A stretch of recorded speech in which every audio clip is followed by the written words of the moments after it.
So I did a video a few days ago about Exigy, which is a speaker company out of England.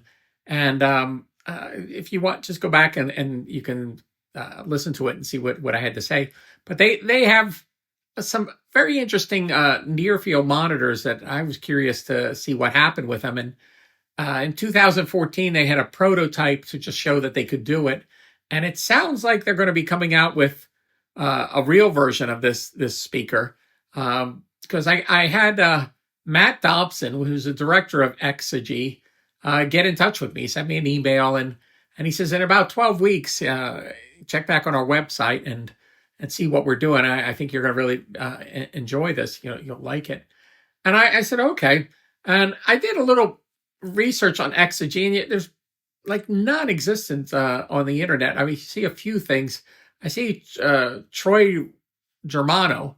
He has a studio design company, and he says he uses Exigys for his studio designs. And he said he puts it in the Hit Factory, which the Hit Factory is gone now.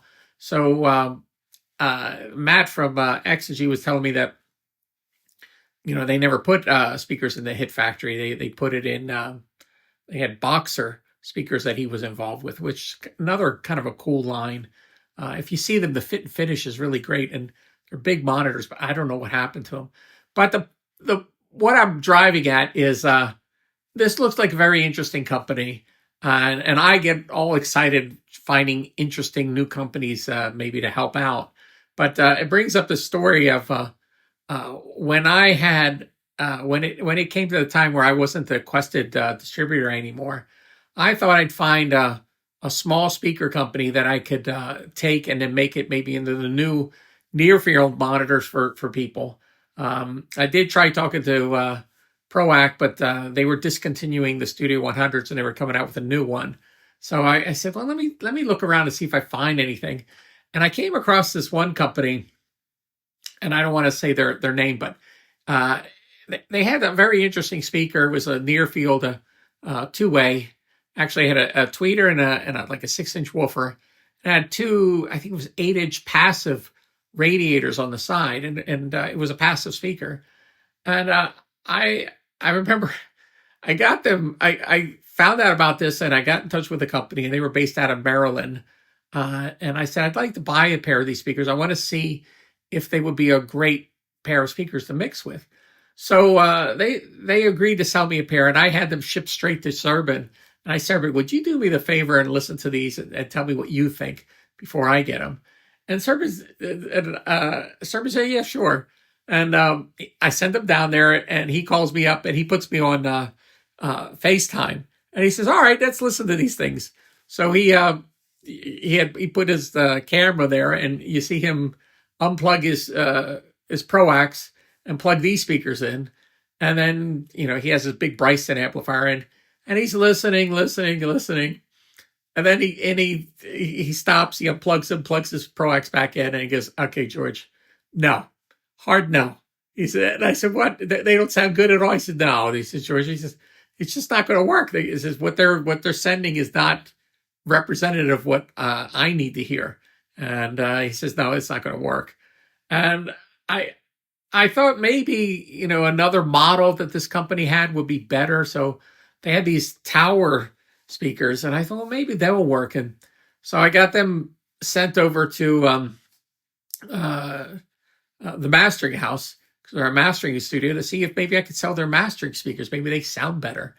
And we got them over there, and Tom Volpicelli, he listened to them. He goes, no, these aren't going to work.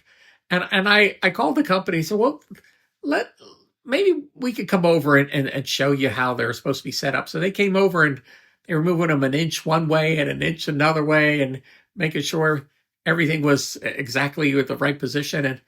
And we would listen to them, and they just didn't do the trick.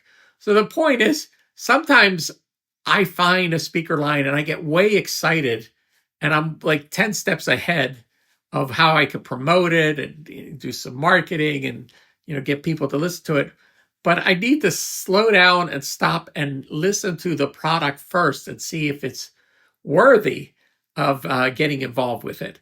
Because once you hear something and you go, wow, this is fantastic, all the rest of it comes easy. But if you do all the work and then you listen to the product and go, oh, this is not going to work at all, you really dug a big hole for yourself, and all you're doing is digging it deeper. So you should just stop from the get-go. So I sent an email back to Exigy, and I said I'd help them out if I could.